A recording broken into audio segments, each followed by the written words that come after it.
Thessaly Vorn was declared dead 5 years ago. Her father held a funeral, wept before hundreds of mourners, and buried an empty coffin beneath the willow trees of their ancestral estate. The kingdom grieved for the lost daughter of a noble house, but Thessaly wasn't dead. She was beneath the floor, hidden in a cellar no one knew existed. Kept alive but erased from the world, she had become her father's darkest secret. For 5 years she heard footsteps above her, heard laughter and music and life continuing without her. She had stopped screaming long ago. No one could hear her. No one even remembered to listen. Then Alpha King Rennick came to inspect his newly acquired territory. He walked through the grand halls of the Vorn estate, accepting tributes and false smiles, until he stopped in the middle of the great room and tilted his head. "There's a heartbeat beneath this floor," he said. Everyone froze. Within the hour, he had torn through the stone himself, pulled a half-wild woman from the darkness, and looked into eyes that had forgotten what sunlight meant. He took her, not out of kindness, not out of love. He took her because she was useful, because her existence meant her father had lied, and because lies could be leveraged. He made his terms clear from the start. She would be his wife in name. She would help him destroy her father. And in return, he would never love her. He would never even try. Neither of them understood how impossible that promise would be. The darkness had become Thessaly's only companion. She no longer remembered what the sun felt like on her skin, or how grass smelled after rain, or the sound of her own name spoken with affection. 5 years in a cellar beneath her family's estate had stripped those memories away, leaving only the cold, the damp, and the endless silence. The space was barely large enough to lie down. Stone walls pressed close on every side, slick with moisture that never dried. A thin mattress, rotted and stained, served as her bed. A bucket in the corner served as everything else. Once a day, sometimes twice if she was fortunate, a slot in the ceiling would open and food would drop down. Stale bread, watered soup. Just enough to keep her alive, never enough to give her strength to escape. Thessaly had screamed for the first year, clawed at the walls until her fingers bled, begged until her voice broke, and never fully healed. But the cellar was buried deep beneath the east wing, hidden behind false walls and forgotten corridors. No one heard her. Or if they did, they had been ordered not to care. Her father had made certain of that. She pressed her palm against the cold stone above her, feeling the vibrations of footsteps. There were many today, more than usual. Heavy boots instead of servants' soft shoes. Voices she didn't recognize, deep and commanding, speaking in tones that demanded obedience. Something was different. Thessaly's heart, long accustomed to its slow, defeated rhythm, began to beat faster. She pressed her ear to the ceiling, straining to hear. "The estate is impressive," a male voice said. Cold, detached, utterly without warmth. "Though I expected more from a house that claims such an ancient lineage." "Your Majesty, I assure you, the Vorn family has served the crown faithfully for generations." Her father's voice. Thessaly would know it anywhere, that smooth, practiced tone that could convince anyone of anything. "We are honored beyond measure by your visit." "Your Majesty." The words sent ice through her veins. The Alpha King was here, in her father's house, walking above her prison. She had heard rumors before her imprisonment, whispered stories of the young king who had seized the throne through blood and strategy. Rennick of Valdris, they called him. The Winter Wolf, a man so cold that even his allies feared him. And he was standing directly above her. Thessaly held her breath, pressing harder against the stone. The footsteps continued, moving through the room. Then they stopped. Silence. A terrible, stretching silence that made her skin prickle with something she hadn't felt in years. Hope. "Lord Vorn," the cold voice said, and even through the stone, Thessaly could hear the danger in it. "Why is there a heartbeat beneath your floor?" Everything went still. Thessaly's own heart hammered so loudly she was certain he could hear it, certain he was hearing it right now, tracking the sound like a predator tracking prey. I don't understand your meaning, Your Majesty, her father stammered. I hear a heartbeat. Beneath the stone. Slow. Weak. A pause. Human. That's impossible. There's nothing beneath this room. The foundations are solid, I assure you. You're lying to me. The words were quiet, almost gentle, but they carried the weight of absolute authority. Thessaly heard movement, heard her father's sharp intake of breath, and heard other voices murmuring in confusion. Then came the sound of stone cracking. She scrambled backward, pressing against the far wall as dust rained down from above. Another crack, another. Light pierced through the darkness, thin golden beams that made her eyes burn and water. She covered her face, sobbing at the pain of it. The brightness she had forgotten existed. The ceiling shattered. And through the broken stone, silhouetted against blazing torchlight, stood a man who looked like winter given flesh. Pale hair falling past his shoulders, eyes the color of frozen lakes, a face carved from ice and angles, beautiful in the way a blade was beautiful. He stared down at her. Thessaly stared back, trembling, feral, and barely recognizable as the noblewoman she had once been. For a long moment, neither spoke. Then the Alpha King extended his hand. Come, he said. Thessaly didn't take his hand. She couldn't. Her body had forgotten how to trust, how to accept help without expecting pain. She pressed herself harder against the wall, her breath coming in ragged gasps, her eyes streaming from the light. The Alpha King didn't withdraw his offer. He simply waited, his expression unreadable, his hand steady in the air between them. Your Majesty. Her father's voice came from somewhere above, high and desperate. I can explain. The girl is dangerous, unstable. She had to be contained for her own safety. Contained. The word was flat. In a pit beneath your floor. For how long? Silence. How long, Lord Vorn? 5 years. Someone whispered. Not her father. A servant, perhaps, too shocked to stay silent. Thessaly watched the king's face. Something flickered in those frozen eyes, there and gone so quickly she might have imagined it. When he spoke again, his voice was colder than before. 5 years. He turned back to her, and this time when he extended his hand, he lowered himself to one knee, bringing himself closer to her level. I'm going to lift you out now. I will not hurt you. Do you understand? She didn't understand anything. Not why he was here. Not why he cared. Not why a king would kneel in the dirt for a creature like her. But his scent reached her through the dust and decay, pine and frost and something darker beneath, and her wolf stirred for the first time in years. Mate, it whispered. No, impossible. She was broken, ruined, and barely alive. She couldn't have a mate. She didn't deserve one. But when his hands closed around her waist, lifting her from the pit as if she weighed nothing, her wolf howled with recognition. Thessaly found herself standing in the great room of her childhood home, surrounded by shocked faces and fallen stone. Her legs buckled immediately. The king caught her before she hit the ground, one arm securing her against his chest.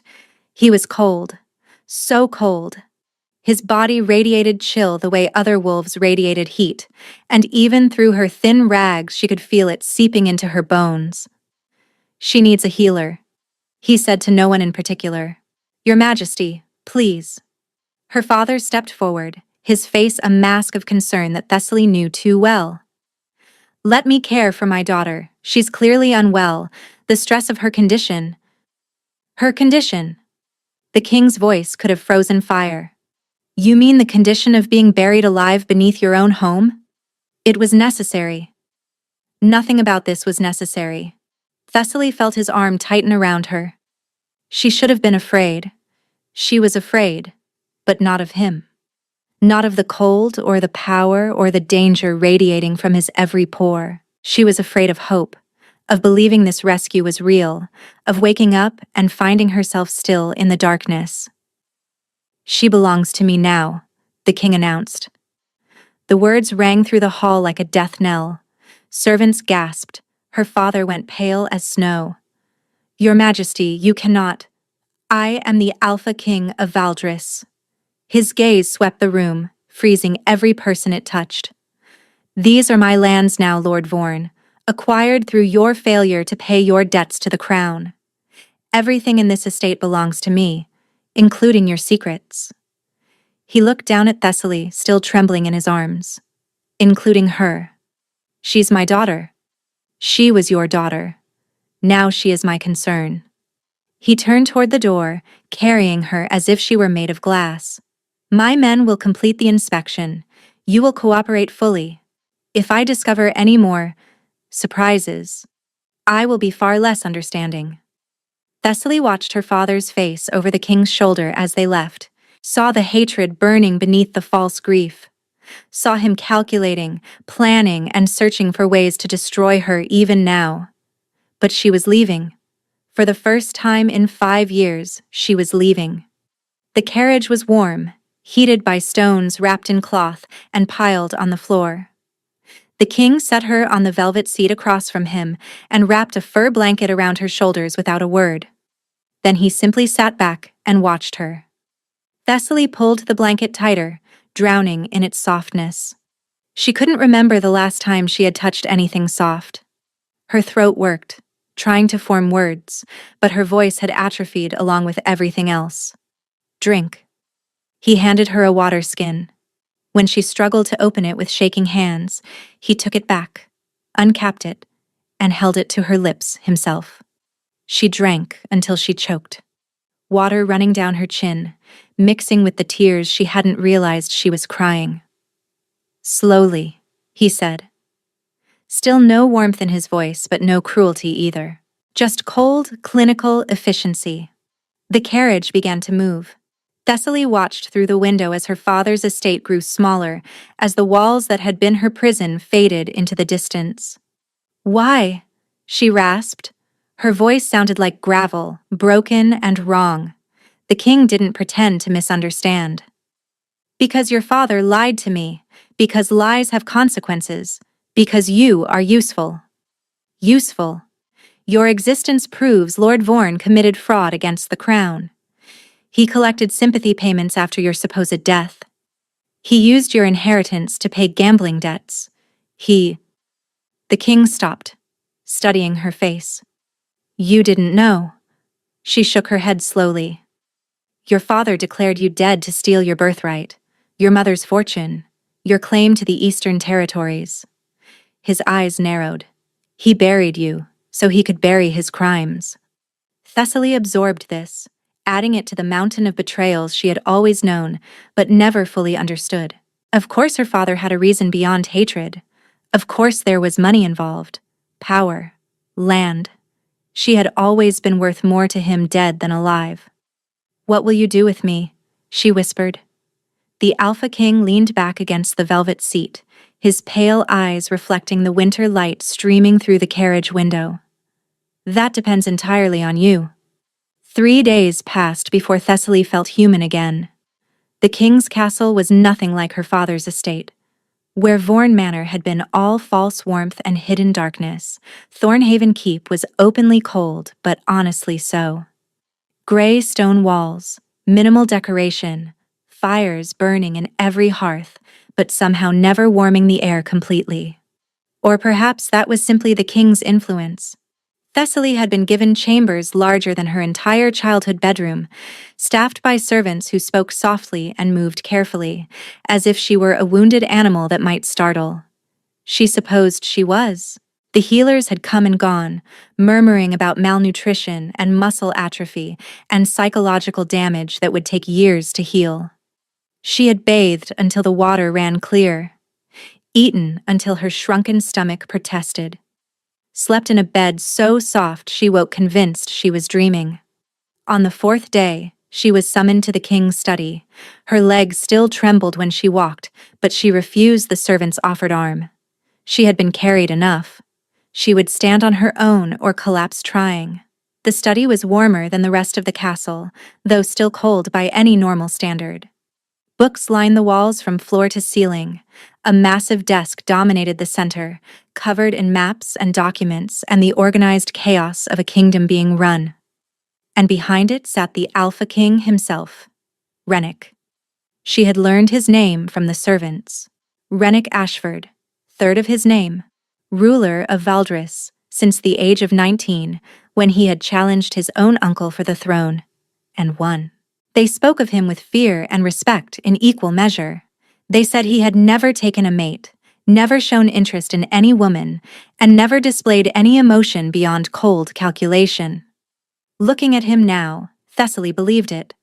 "Sit," he said, gesturing to the chair across from his desk. She sat, folding her hands in her lap to hide their shaking. The dress they had given her was simple but well-made, dark blue wool that hung loose on her too thin frame. She felt like a child playing dress-up, pretending to be the noblewoman she had once been. "You look better," the king observed. "The healers say you'll make a full recovery. Physically, at least." "Thank you, Your Majesty." Her voice was still rough, but stronger. "For the healers, the rooms, the rescue?" His lips twitched, though it wasn't quite a smile. "Don't thank me yet. You don't know what I want from you." Thessaly straightened in her chair. She had spent the past 3 days preparing for this conversation, steeling herself for whatever he would demand. Labor, information, her body. Nothing could be worse than the cellar. Nothing. "Tell me," she said. The king studied her for a long moment, those frozen eyes cataloging every detail of her face. Then he reached into his desk and withdrew a document, sliding it across the surface toward her. "A marriage contract," he said, "between yourself and me." Thessaly stared at the paper, not touching it, certain she had misheard. "Marriage. Your father's territories are extensive and strategically vital. When I acquired them, the local lords protested. They claim the lands should have passed to you, his only surviving heir." His voice remained perfectly level, perfectly cold. "Marrying you would legitimize my claim beyond any dispute. It would also give me leverage to destroy your father completely, once I've gathered sufficient evidence of his crimes." "You want to marry me," Thessaly repeated slowly, "for political advantage." "Yes." At least he was honest. She had expected pretty lies, false promises of affection. His blunt admission was almost refreshing. "What would I receive in return?" The king leaned back in his chair. "Safety, wealth, a title. The eventual satisfaction of watching your father face justice for what he did to you." He paused. "And my word that I will never hurt you, never imprison you, never treat you as anything less than a queen deserves. But you will never love me." The words came out before she could stop them, an echo of something she had been thinking since the carriage. He was offering her everything she had lost, everything she had never dared to dream of. Everything except the one thing she had stopped believing in long ago. The king's expression didn't change. "No, I will not. I am incapable of such things. It would be cruel to pretend otherwise. Incapable." The word rang strangely in her ears. Most men would have said unwilling, uninterested. But incapable suggested something else, something deeper. "You're asking me to accept a loveless marriage," Thessaly said carefully. "I'm asking you to accept a safe one." He leaned forward, and for just a moment something flickered in those frozen eyes. "You know what cruelty looks like, Lady Thessaly. You've lived with it for 5 years. I am offering you its opposite. Not warmth, perhaps, but not cruelty either. Not love, but not hatred. Simply cold." Cold over cruelty, Thessaly thought. She had made that bargain before, in her own mind, 1,000 times in the darkness. She would choose cold over cruelty every time. "I accept," she said. The king blinked, the only sign of surprise he allowed himself. "You don't wish to consider?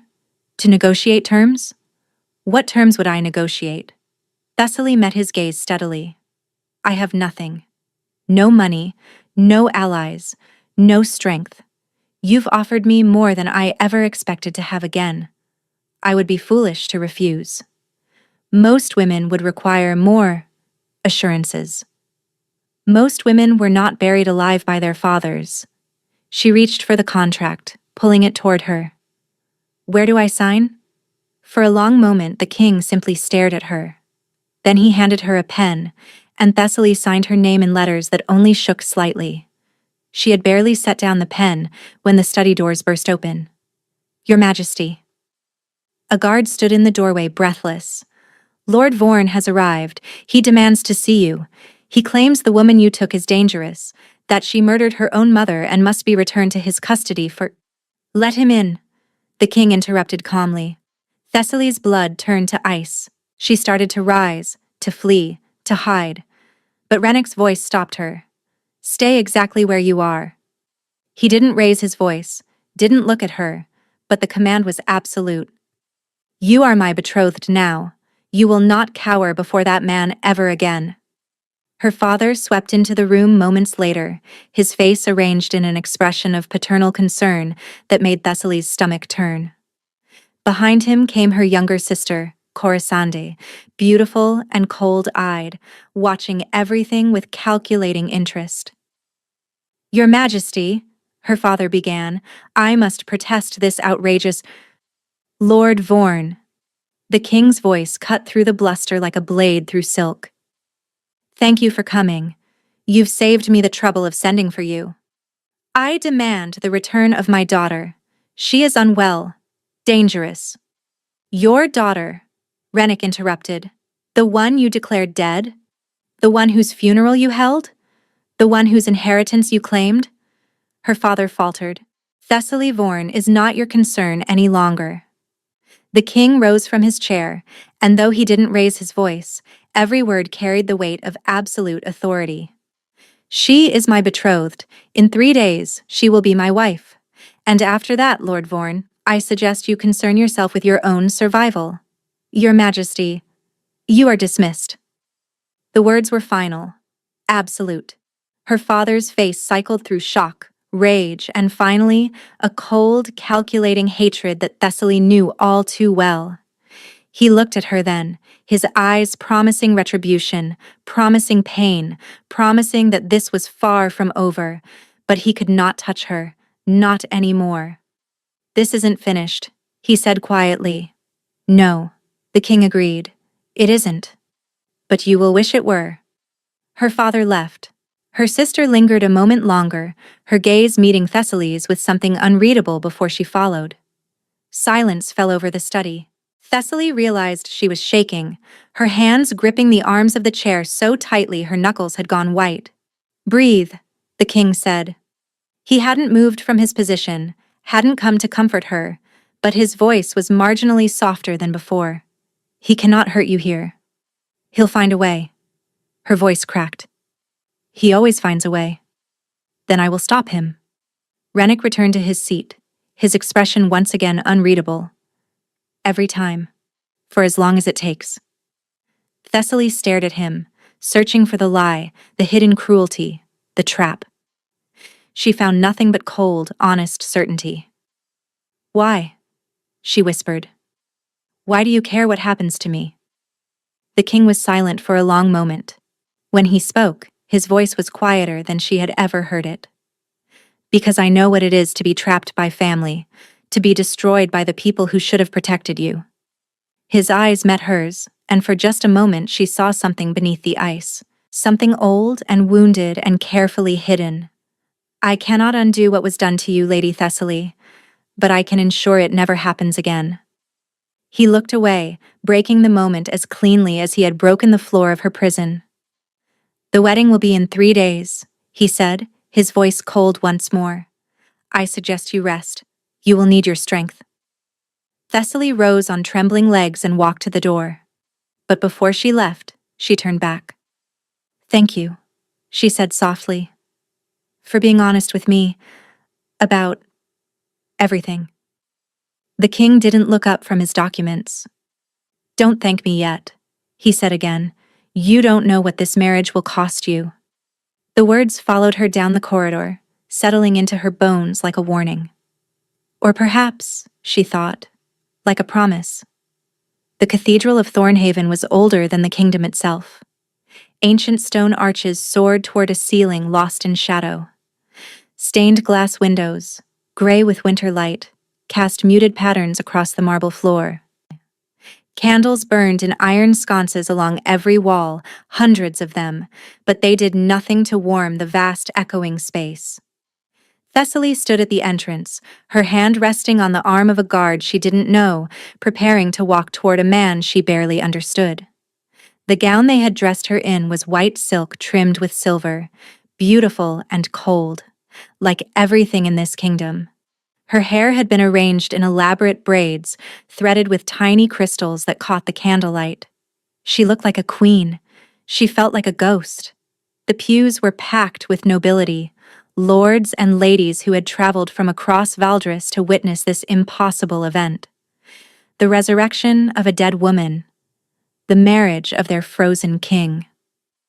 Whispers followed her like shadows as she began her walk down the aisle.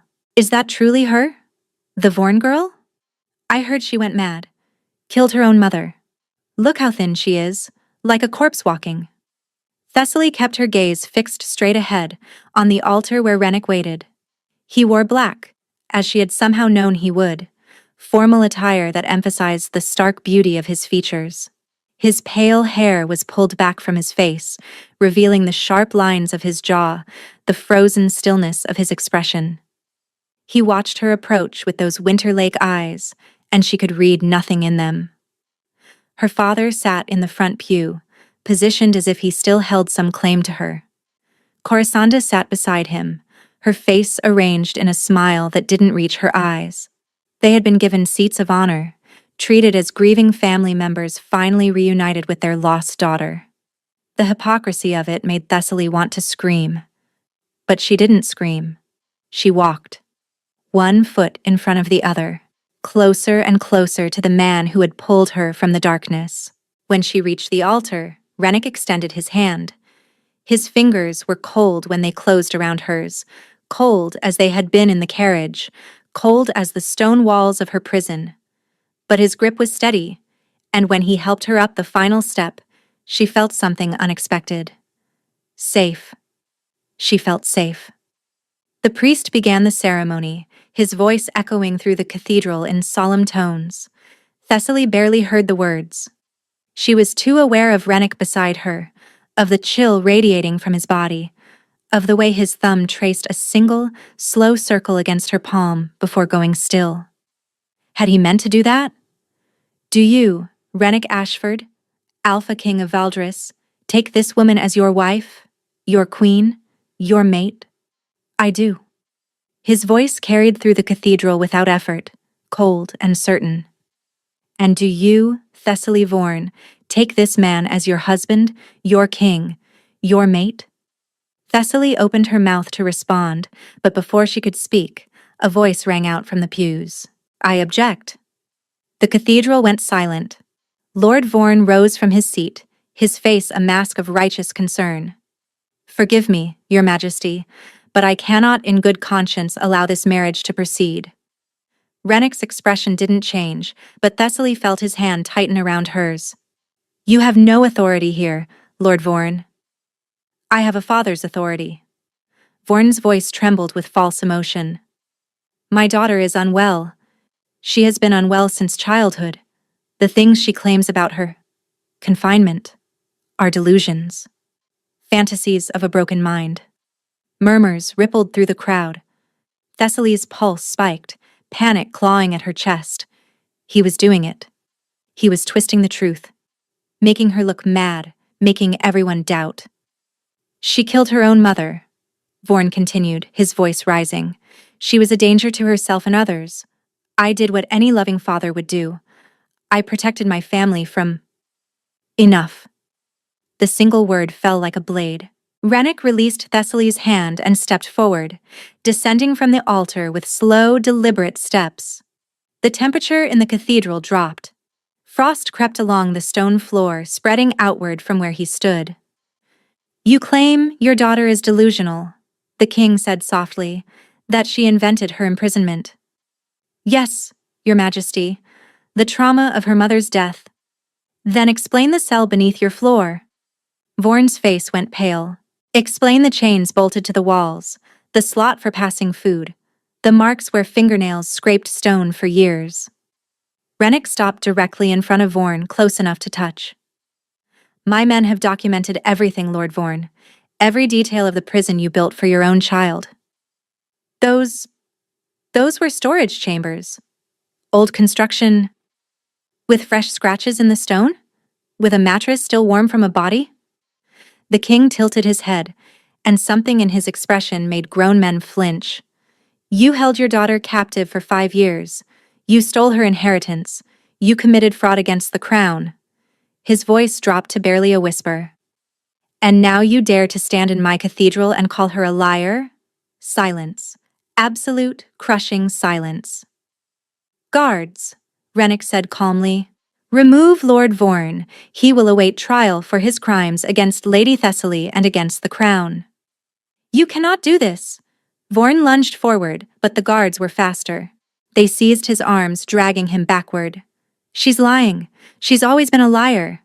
Corisanda, tell them. Tell them what your sister really is." All eyes turned to the younger daughter. Corisanda sat frozen in her seat, her face a mask of calculation. For a long moment she said nothing. Then slowly she rose. "I don't know what you mean, father," she said, her voice perfectly steady. "I always believed Thessaly was dead. We all did. How could I have known otherwise?" Vorn's face contorted with rage. "You little—" The guards dragged him from the cathedral, his curses echoing off the ancient stones until the doors slammed shut behind him. Thessaly stood at the altar, trembling, tears streaming down her face. She didn't know when she had started crying. She didn't know how to stop. Rennick returned to her side. He didn't touch her, didn't offer comfort, but he positioned his body between her and the watching crowd, shielding her from their stares. "The ceremony will continue," he announced, "unless anyone else wishes to object." Silence. "I thought not." He turned back to her, and for just a moment, something softened in those frozen eyes. "Breathe," he murmured, too quiet for anyone else to hear. "It's almost over," Thessaly breathed. The priest resumed the ceremony with shaking hands. When it came time for her vows, her voice cracked, but the words came out. "I do. By the authority vested in me," the priest said, "I pronounce you husband and wife. You may claim your mate." The verbal claiming. Thessaly knew it was necessary, knew the physical claiming would come later in private. But when Rennick spoke the words, they resonated through her with unexpected force. "I claim you as mine, my wife, my queen, my mate." Her wolf, dormant for so long, stirred at the declaration. Not the snap of a true mate bond, not yet, but something awakening. Something responding to his voice, his presence, his protection. "I claim you as mine," she echoed. "My husband, my king, my mate." Rennick took her hand again, lifting it to his lips. The kiss was brief, formal, his mouth cold against her knuckles. But when he looked at her over their joined hands, she saw something in his expression that made her breath catch. Satisfaction. He had protected her, destroyed her father publicly, and he was pleased. "Come," he said, tucking her hand into the crook of his arm. "Your subjects are waiting." They walked down the aisle together, past the stunned nobility, past her sister's unreadable face, past the doors where her father had been dragged away screaming. And for the first time in 5 years, Thessaly walked into the light without fear. The wedding feast passed in a blur of faces and voices and food that Thessaly couldn't taste. She sat beside the king at the high table, accepted congratulations from nobles whose names she couldn't remember, smiled until her face ached. Through it all, Rennick remained beside her, cold and watchful, deflecting conversations when she grew overwhelmed, ensuring her wine glass was never empty. He wasn't warm, he wasn't affectionate, but he was present, and that was more than she had ever expected. When the feast finally ended and the guests departed, a servant escorted her to the royal chambers. Not her previous rooms in the guest wing, but the queen's suite, connected to the king's chambers by a single door. The rooms were beautiful. Rich fabrics in deep blues and silvers, a massive bed draped in furs, a fireplace already burning with a roaring fire. But all Thessaly could focus on was that door. Behind it was her husband, and beyond it lay the wedding night. She had known this was coming, had prepared herself for it, or tried to. The contract required an heir, and heirs required consummation. It was simple, transactional. She could survive it. But her hands wouldn't stop shaking. The maids helped her out of her wedding gown and into a nightdress of thin white silk. They brushed out her hair until it fell in soft waves down her back. They asked if she needed anything else, and when she shook her head, they left. Thessaly sat on the edge of the bed, her hands clasped in her lap, waiting. She didn't have to wait long. A soft knock came at the connecting door. Before she could respond, it opened, and Rennick stepped inside. He had changed from his formal clothes into something simpler. Dark trousers, a loose white shirt unlaced at the throat. His pale hair was unbound, falling around his face in a way that made him look younger, less like a king. He closed the door behind him and stopped. "You're afraid?" he said.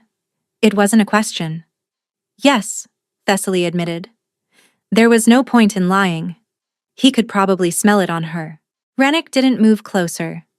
"You spent 5 years in darkness, alone, helpless." His voice was soft, clinical, as if he were diagnosing an illness. "This room is bright. You are not alone. You are not helpless. But your body doesn't know the difference yet." She stared at him. "How do you know that?" "Because fear doesn't listen to logic." He moved toward the fireplace, his back to her. "I'm going to extinguish the candles. Would that help?" The question surprised her. She hadn't expected consideration, hadn't expected him to notice her fear, let alone try to accommodate it. Yes, I think so." One by one, the candles went out. Rennick moved through the room with quiet efficiency until only the firelight remained, casting dancing shadows across the walls. Then he extinguished that too. Darkness fell, but it was different this time. Not the crushing blackness of her prison, but something softer, gentler. She could hear the wind outside the windows, could smell pine and frost and that strange cold scent that was uniquely him. "Better?"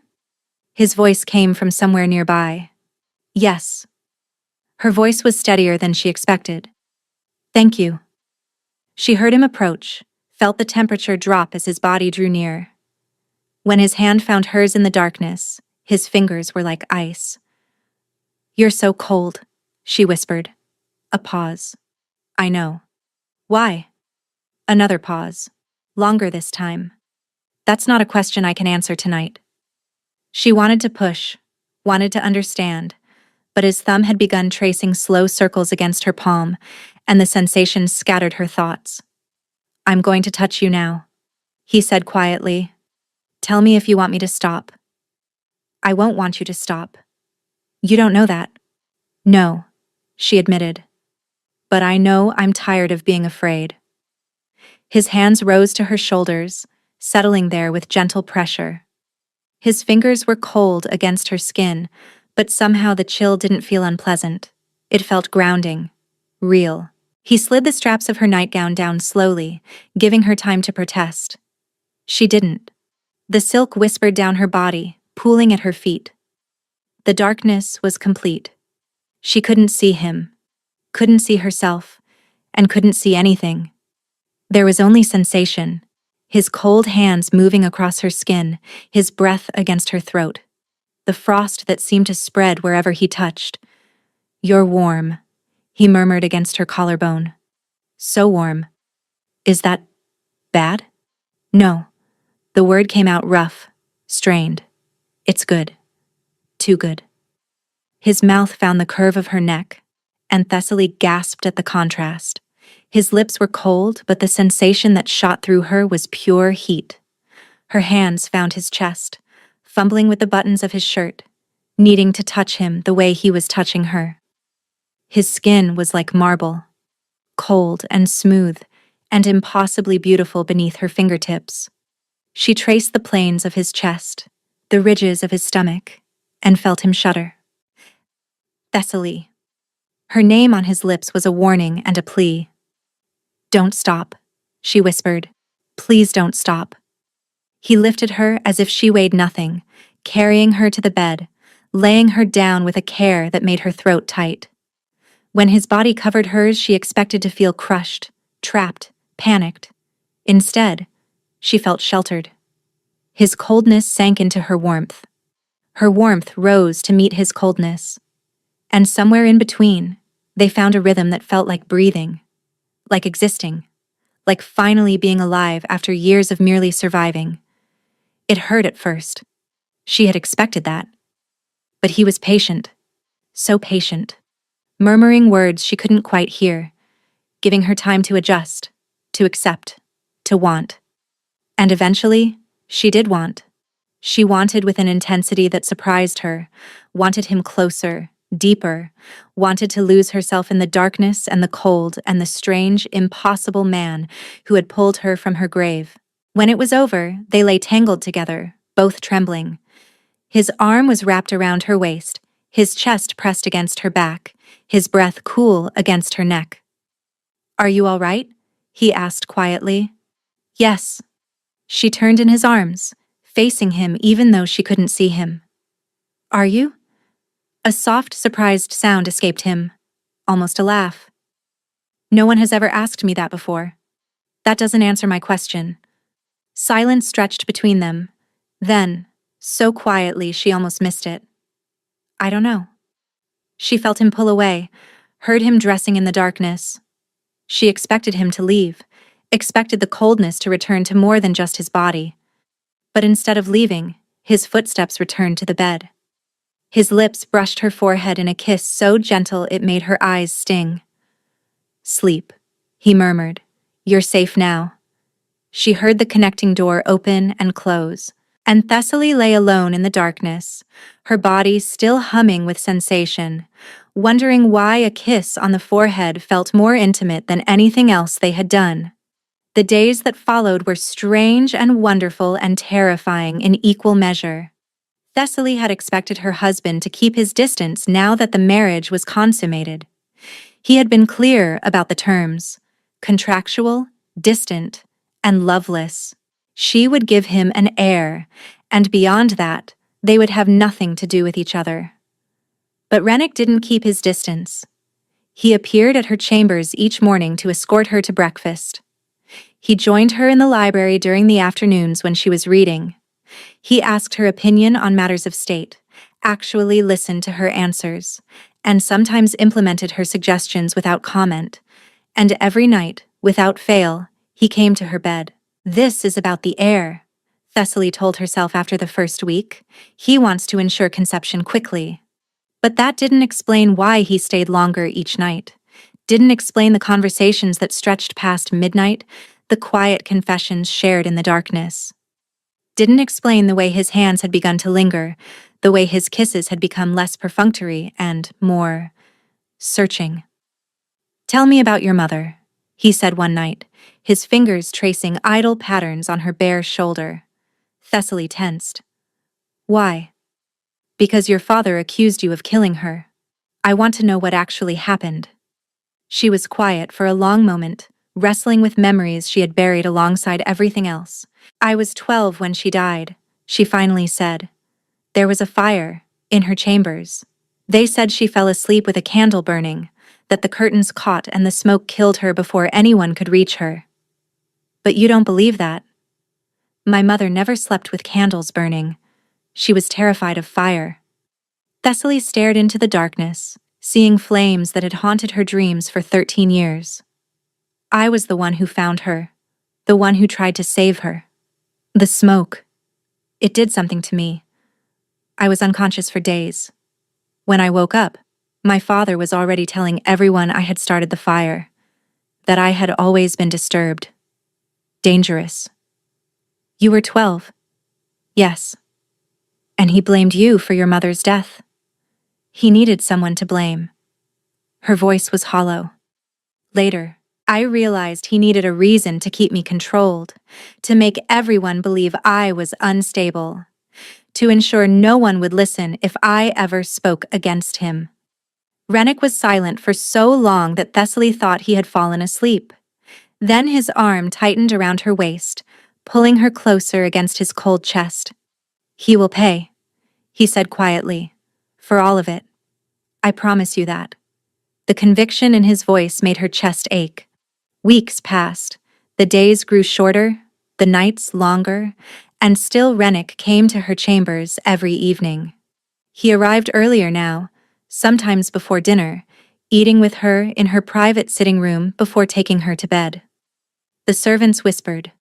Thessaly heard them sometimes, caught fragments of conversation when they didn't know she was listening. He's never been like this with anyone. Do you think he actually cares for her? The king doesn't care for anyone. Everyone knows that. But Thessaly was beginning to wonder if everyone was wrong. She had started to notice things about him. The way his scent shifted when he was pleased, the frost giving way to something almost warm. The way his eyes followed her across rooms, tracking her movements with an intensity that made her skin prickle. The way he touched her now, not just with cold efficiency, but with something approaching reverence. And there was his condition. His coldness. It was getting worse. She first noticed it when she woke in the middle of the night to find him shivering beside her, his skin so cold it burned to touch. She had piled blankets on top of him, stoked the fire until the room was sweltering, and watched in horror as frost formed on his eyelashes despite the heat. It's nothing, he said when she asked. A family condition, it comes and goes. It's getting worse. You're imagining things. But she wasn't imagining the blue tinge that sometimes crept into his lips. Wasn't imagining the way he flinched from warmth now, as if it pained him. Wasn't imagining the healers who came and went with increasingly worried expressions. Something was wrong with her husband, and he refused to tell her what. One evening, she found him in his study, slumped over his desk, unconscious. His skin was so cold that touching him felt like touching ice. His lips were blue. His breathing was shallow, barely there. Rennick! She shook him frantically. Rennick, wake up! His eyes fluttered open. For a moment they were unfocused, confused. Then he saw her face and something flickered in his expression.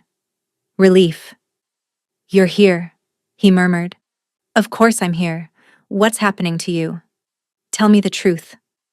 He was quiet for so long she thought he wouldn't answer. Then, slowly, he reached up and touched her face. His fingers left trails of frost on her cheek. There's something I need to tell you, he said quietly. Something I should have told you before we married. Thessaly's breath caught. Then tell me. Not here. Tonight. In our chambers. His eyes searched her face and she saw something in them she had never seen before. Fear. Whatever it is, she said fiercely, we'll face it together. His smile was sad, so sad it made her want to weep. You shouldn't make promises you can't keep, little wolf. That night, Thessaly sat by the fire in the royal chambers, waiting. The flames burned high and hot, but she still felt cold. Afraid. Certain that whatever Rennick was about to tell her would change everything.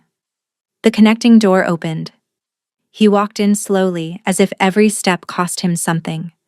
He looked worse than he had in the study, his skin nearly translucent, his eyes too bright, the frost spreading visibly from his fingertips up his wrists. Sit with me, she said, patting the space beside her on the settee. He sat, but kept his distance. His hands were clasped tightly in his lap, and she noticed ice crystals forming between his fingers. Before I tell you this, he said quietly, I need you to understand something. When I took you from your father's estate, when I offered you marriage, I wasn't being entirely honest about my reasons. I know. You needed me to legitimize your claim to my father's territories. Yes, but that wasn't the only reason. He turned to look at her, and his eyes were filled with something she couldn't name. I chose you because I thought you would be safe. Safe from what? From me. He laughed bitterly. From what I am. From what I'm becoming. Thessaly reached for his hand without thinking. The cold burned her palm, but she didn't let go. Tell me, she said. Tell me everything. And in the firelight, with frost creeping up his arms and his breath misting in the warm air, the Alpha King finally told her the truth. I am dying, he said. I have been dying since I was 19 years old, and there is nothing in this world that can save me. Thessaly felt her heart stop. No, she whispered. But even as she denied it, she could see it now. The coldness spreading, the frost consuming. The King of Winter slowly turning to ice before her eyes. Thessaly didn't release his hand. The frost bit into her palm, numbing her fingers, but she held on as if letting go would mean losing him forever. Tell me everything, she said, from the beginning. Rennick stared at the fire, the flames reflecting in his frozen eyes. When I was 19, I challenged my uncle for the throne. He had declared himself king after my father's death, and he was destroying the kingdom. Corruption, cruelty, endless wars that benefited no one but his allies. His jaw tightened. I defeated him in combat, killed him with my own hands, and as he lay dying, he laughed. Why? Because he knew what awaited me. Rennick's voice was hollow. There is a curse on our bloodline, cast generations ago by a witch who was wronged by an ancient Ashford king. Every king who sits on the throne of Valdris slowly freezes from within. Our hearts turn to ice. Our blood stops flowing. Eventually, we become statues, frozen forever in whatever moment the curse completes. Thessaly's free hand flew to her mouth. How long do you have? I don't know. My uncle survived 20 years with the curse because he was careful. He never allowed himself to feel anything deeply. No attachments, no emotions. The curse feeds on feeling. His eyes finally met hers, and the pain in them was devastating. The more you feel, the faster it spreads. Understanding crashed over her like a wave. That's why you said you would never love me. Yes. That's why you chose someone you couldn't see, someone you thought you couldn't know. Yes. His voice cracked. I thought if I married a stranger, kept her at a distance, produced an heir quickly, I could live long enough to secure the succession. Long enough to ensure the kingdom wouldn't fall into chaos after my death. But you didn't keep your distance? Thessaly's voice trembled.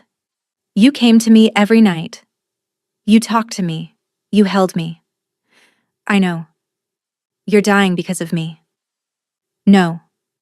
Rennick turned to her fully, gripping her hands despite the pain it clearly caused her. I'm dying because for the first time in my life, I found something worth dying for.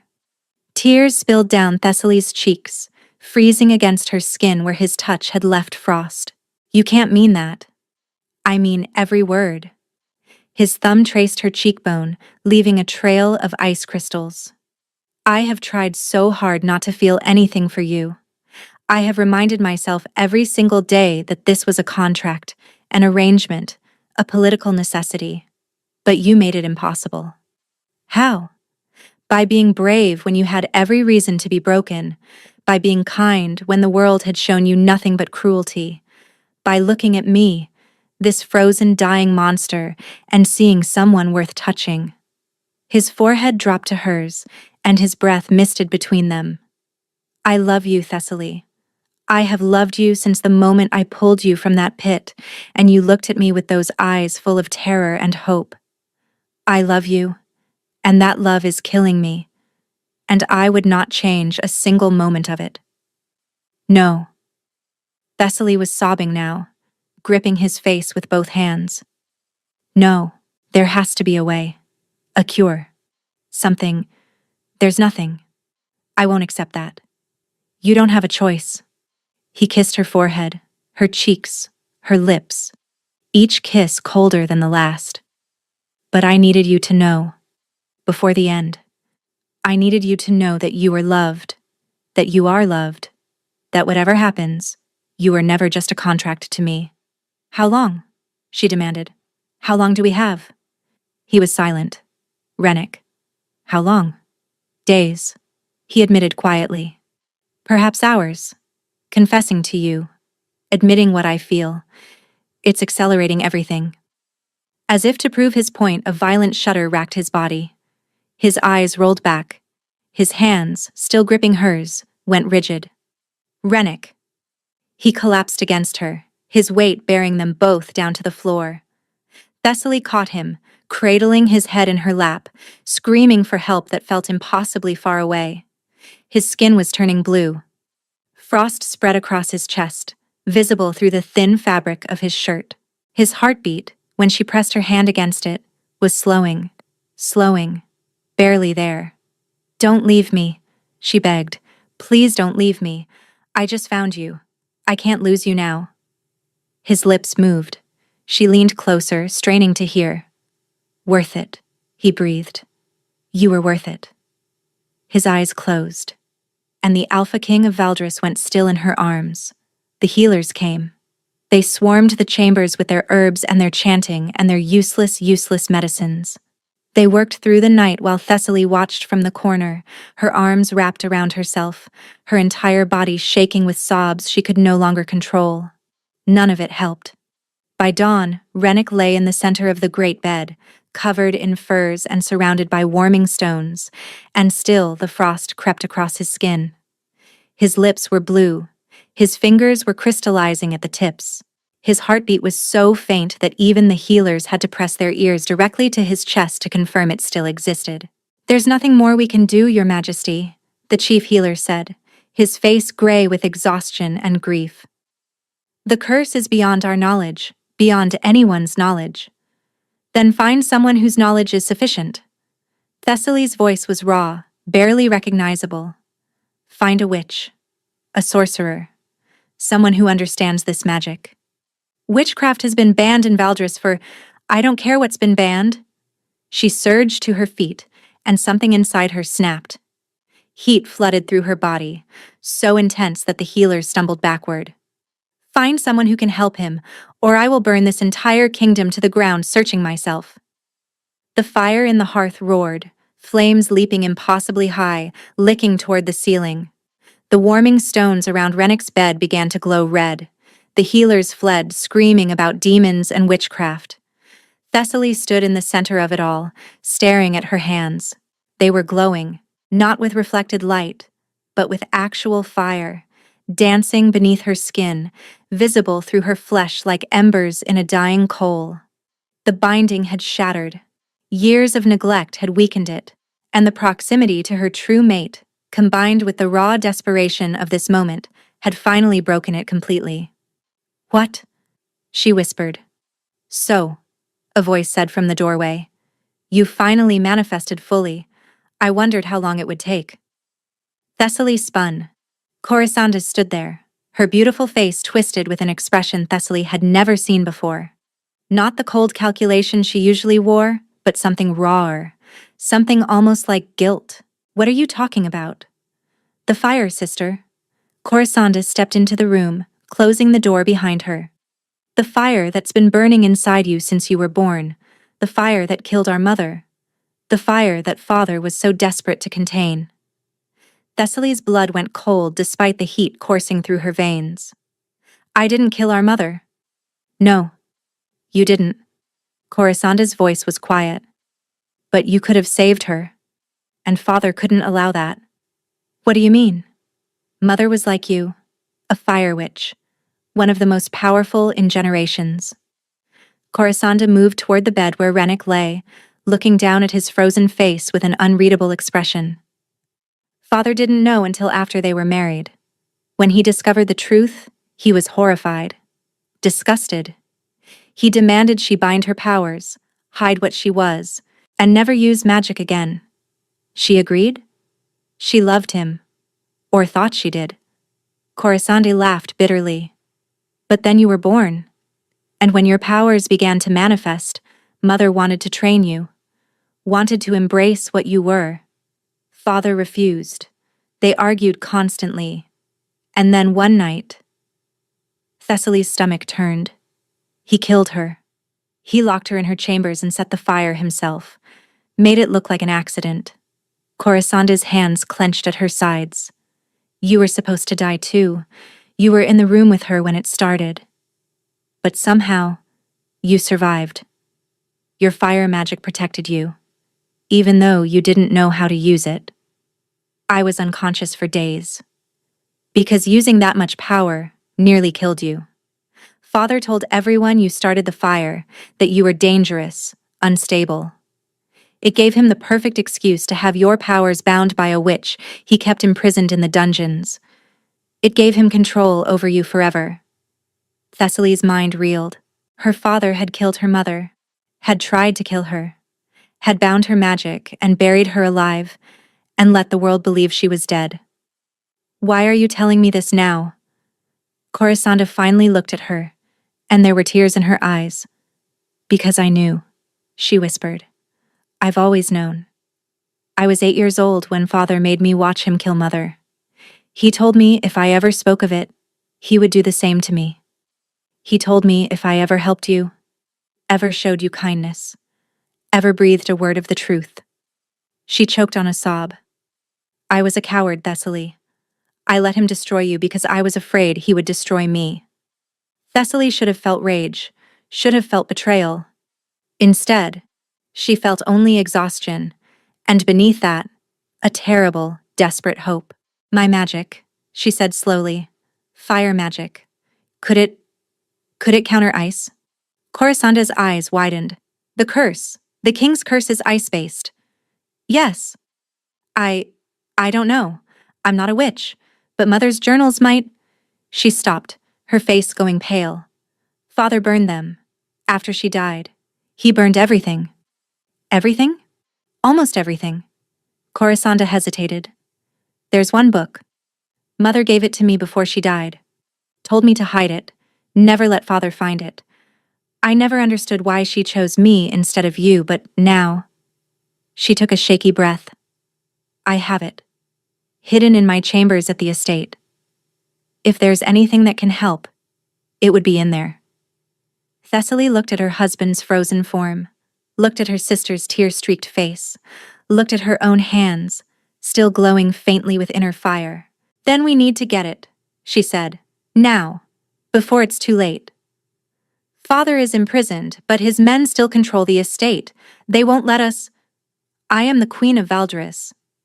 Thessaly straightened, and the fire inside her burned brighter. I am a fire witch, daughter of a fire witch, and I will not let anyone stand between me and saving my mate. Corisande stared at her for a long moment. Then, slowly, she nodded. Then let us burn through anyone who tries to stop us. The Vorn estate loomed against the gray winter sky, its windows dark, its grounds eerily silent. Thessaly dismounted from her horse, flanked by a dozen of the king's guards and her sister. The journey had taken 3 hours. 3 hours during which her husband lay frozen and dying, his heartbeat growing weaker with every moment that passed. She didn't have time for diplomacy. Open the gates, she commanded. The guards at the entrance shifted nervously. These were her father's men, loyal to the Vorn name, not the crown. Lady Thessaly, one of them began, we have orders not to… She raised her hand. Fire erupted from her palm, a roaring column of flame that shot 20 feet into the air. The guards scrambled backward, their faces white with terror. Open the gates. They opened the gates. Thessaly strode through the courtyard where she had once played as a child, past the gardens her mother had tended, toward the east wing where Corisande's chambers lay. Servants scattered before her, whispers following in her wake. The dead daughter returned. The Queen of Fire. The witch. She didn't care what they called her. She cared only about the book, the knowledge, the chance to save Rennick before his heart stopped forever. This way, Corisanda led her down a narrow corridor, to a door hidden behind a tapestry. Inside was a small room, barely bigger than a closet, filled with childhood keepsakes and forgotten treasures. And there, in a box beneath the floorboards, was a leather-bound journal embossed with symbols Thessaly didn't recognize. "Mother's grimoire," Corisande breathed. "I never dared to read it. I was too afraid." Thessaly opened it with shaking hands. The pages were filled with her mother's handwriting, cramped and hurried, detailing spells and rituals and histories of fire magic. She flipped through desperately, searching for anything about ice, about curses, about saving someone consumed by winter. And then she found it. A passage about the Ashford curse, about the witch who had cast it generations ago, binding the kings of Valdris to eternal frost. But there was more. "The curse can be broken," Thessaly read aloud, her voice trembling. "By fire freely given. Not fire of destruction, but fire of love. The warmth of a true mate, channeled through unbound magic, can melt the ice that consumes the heart. Fire freely given. Fire of love." She had the fire. She had the love. But there was a final note, scrawled in the margin in different ink, as if added later. "Warning. The fire giver will not survive. To melt the ice, she must burn herself to ash." Thessaly's hands went still. "No," Corisanda whispered, reading over her shoulder. "There has to be another way." "There isn't." Thessaly's voice was calm, far calmer than she felt. "Mother knew. That's why she gave you the book instead of me. She knew that one day I might need to make this choice, and she didn't want me to hesitate." "You can't. Thessaly, you can't sacrifice yourself. Watch me. He wouldn't want this. The king wouldn't want you to die for him. The king doesn't get to decide." Thessaly closed the book, holding it against her chest. "He saved me. He pulled me from the darkness when no one else would. He loved me when he knew it would kill him. He gave me everything, Corisanda. Everything." Her voice faltered. "The least I can do is return the favor." Before Corisanda could argue further, footsteps echoed down the corridor. Slow, deliberate, accompanied by the tap of a walking cane. "I knew you'd come back eventually," Lord Vorn said, stepping into the doorway. His face was bruised from his arrest, his clothing disheveled, but his eyes burned with familiar hatred. "I knew you'd lead them straight to her secrets." "How did you escape?" Corisanda demanded. "Did you really think a few prison guards could hold me, in my own territory?" He laughed. "I have allies everywhere, daughter. Allies who understand that witches must be controlled, must be contained, must be destroyed." His eyes fixed on Thessaly. "You should have died in that pit," he said softly. "I should have let you starve, instead of keeping you alive as insurance." "Insurance against what?" "Against exactly this moment." He gestured, and armed men flooded the corridor behind him. "The Ashford king was always going to die from his curse. I had planned to seize power in the chaos following his death, but then he found you, married you, made you queen." His lip curled. "You were supposed to be my leverage, my puppet on the throne. Instead, you became his salvation." "You knew," Thessaly breathed. "You knew my fire could cure him." "Of course I knew. The witch I kept in my dungeons told me everything before she died. About the curse, about fire magic, about the cure. I was saving you for myself. A bargaining chip to control whoever sat on the throne." He stepped closer, and his voice dropped to a venomous whisper. "Your mother's bloodline is the only thing in existence that can break the Ashford curse, but you ruined everything. You killed my mother for this, imprisoned me for this, destroyed our family for this. I did what was necessary." His eyes were empty, soulless. "I always do what's necessary." Thessaly looked at the man who had stolen her life, murdered her mother, tortured her for power he would never possess, and she felt nothing but pity. "You're pathetic," she said quietly. "You destroyed everyone who ever loved you, and for what? A throne you'll never sit on? Power you'll never hold? I will hold it. Once you're dead and the king follows you. The king will live. Thessaly raised her hands and fire exploded outward, knocking the armed men backward, creating a wall of flame between herself and her father. And you will rot in a cell for the rest of your miserable life. She turned to Corisanda. Get the guards. Have him arrested properly this time. Use the king's personal guard. No one loyal to our father.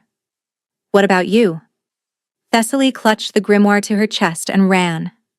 The ride back to Thornhaven was the longest of Thessaly's life. Every moment that passed was a moment Rennick's heart grew weaker. Every mile felt like 10. The grimoire burned against her chest like a brand, its secrets searing into her consciousness. She would save him. She would burn for him, and she would not let herself regret it. When she finally burst through the doors of the royal chambers, the scene that greeted her made her heart stop. Rennick was encased in ice, not just frost anymore, but actual ice, clear and crystalline, spreading from his chest outward to cover his entire body. His face was frozen in an expression of peace, as if he had simply fallen asleep, as if he had simply given up. No. Thessaly stumbled toward the bed. No, no, no, I'm not too late. I can't be too late. She pressed her hand against the ice and it burned, cold so intense it felt like fire. But she didn't pull away. She pushed harder, channeling every ounce of heat inside her. Every spark of the magic she had spent her entire life suppressing. The ice hissed, steam rose, but it didn't melt. Please, she sobbed. Please, I need more time. I need... The grimoire. She tore it open, finding the page about the curse, reading the instructions with desperate eyes. Fire freely given. Fire of love. The warmth of a true mate. She had all of those things, but she needed to channel them properly, needed to let go of everything holding her back. Thessaly closed her eyes. She thought of her mother, of the love that had burned so bright it frightened her father into murder. She thought of the years in the darkness, the despair that had nearly consumed her, the moment when Rennick's hand had reached down into her pit and offered her something she had stopped believing in: hope. She thought of his cold hands on her skin, his voice in the darkness, the way he had looked at her when he thought she wasn't watching, with so much longing and love and fear. She thought of his confession, his tears, his final words. You were worth it. You were worth it too, she whispered. You are worth everything. And she let go. The fire didn't come from her hands this time. It came from everywhere, from her heart, her soul, her very essence. It poured out of her in waves of golden light, washing over the ice, sinking into the frozen form of her husband. The ice began to melt. Water streamed down the sides of the bed, pooling on the floor, evaporating into steam that filled the chamber. Thessaly kept pushing, kept burning, kept giving everything she had. Her vision blurred. Her body felt light, insubstantial, as if she were dissolving into the flame. This is it, she thought. This is how it ends. But she didn't stop. She couldn't stop. Not until the ice was gone, not until his heart was beating, not until... Thessaly! The voice was hoarse, broken, impossible. She opened her eyes. Rennick was sitting up. His skin was flushed with color. His eyes were open, blue-gray and alive and filled with horror. What are you doing? He demanded. Stop, Thessaly, stop. I can't. Her voice sounded distant, even to herself. If I stop, the curse will come back. I don't care about the curse. He lunged for her, his hands closing around her wrists. His touch was warm, warm for the first time since she had known him. You're dying. I can see it. You're burning yourself alive. That's how it works. She smiled, and even that small movement felt like too much effort. Fire freely given. Fire of love. No. He was crying, tears streaming down his face, and she had never seen anything so beautiful. I won't let you die for me. I won't. You don't get to decide. She echoed her own words from earlier, the words she had said to Corisanda. I love you, Rennek. I choose this. I choose you. Please. His voice broke completely. Please, there has to be another way. Thessaly looked at him through fading vision, at his desperate face, his clutching hands, his heart beating strong and healthy in his chest. She had done it. She had saved him. Now she just needed to let go. But something was wrong. The fire wasn't consuming her anymore. It was flowing between them, back and forth. A circuit of warmth that connected them like a golden thread. What? She breathed. The mate bond. Rennek's eyes widened with sudden understanding. It completed. When you gave yourself for me, it completed the bond. I don't understand. You're not just giving fire to me. I'm giving something back. He pulled her closer, pressing his forehead to hers. Life. Warmth. Everything I have. Everything I am. The golden light between them pulsed, steadied, balanced. Thessaly felt strength flowing back into her limbs, felt her heart, which had been slowing, begin to beat strongly again, felt the fire inside her settle into something sustainable, something shared. The curse, she whispered. Is it gone? Rennek closed his eyes, searching inside himself for something only he could sense. Yes, he said finally. It's gone. Not just suppressed. Broken. Completely. How? Because the curse was meant to be broken by sacrifice, but it wasn't your sacrifice alone. He opened his eyes and they were filled with wonder. It was both of us. Giving everything for each other. Meeting in the middle. That's what true mates do. 6 months later, Thessaly stood in the gardens of Thornhaven, watching spring arrive in Valdris for the first time in living memory. The eternal winter that had gripped the kingdom since the curse began was finally lifting. Flowers bloomed where only frost had grown. Birds returned to trees that had stood bare for generations. The people spoke of it as a miracle. They weren't entirely wrong. Your Majesty. Corisanda approached with a bow that still felt strange coming from her sister. The council is ready for you. Thessaly nodded. The council meetings had become a regular part of her life, now that she ruled alongside Rennek as a true queen, not just a political convenience. So much had changed since that night in the royal chambers. Her father had been tried and executed for murder, treason, and conspiracy against the crown. The evidence Corisanda had provided, combined with testimony from servants and guards who had finally found the courage to speak, had been overwhelming. Corisanda herself had been pardoned for her silence, given a seat on the council, and charged with reforming the treatment of magical practitioners throughout the kingdom. She took to the work with a fervor that surprised everyone except Thessaly. Guilt, it turned out, was a powerful motivator. The ban on witchcraft had been lifted entirely. A new academy was being built to train young magic users, to give them the guidance and control that Thessaly had never received. The fire witches of her mother's bloodline were being sought out, honored instead of hunted, and Thessaly herself. You're glowing again, Rennek said, appearing beside her with a warm smile that still made her heart skip. She looked down at her hands, where faint embers danced beneath her skin. I can't help it. I'm happy. Happy? He pulled her into his arms, and his body was warm against hers, warm as any normal wolf, warm as he had never been before they broke the curse. Just happy? Deliriously, impossibly, ridiculously happy. She rose on her toes to kiss him. Is that better? Much. They stood together in the garden, surrounded by new growth and new beginnings, and Thessaly thought about the journey that had brought them here. She had been declared dead, buried alive, forgotten by the world. And then a frozen king had heard her heartbeat beneath the floor and decided that she was worth saving. I love you, she said, because she could now, because saying it wouldn't kill him, because they had forever to say it as many times as they wanted. I love you too. Rennek pressed a kiss to her hair.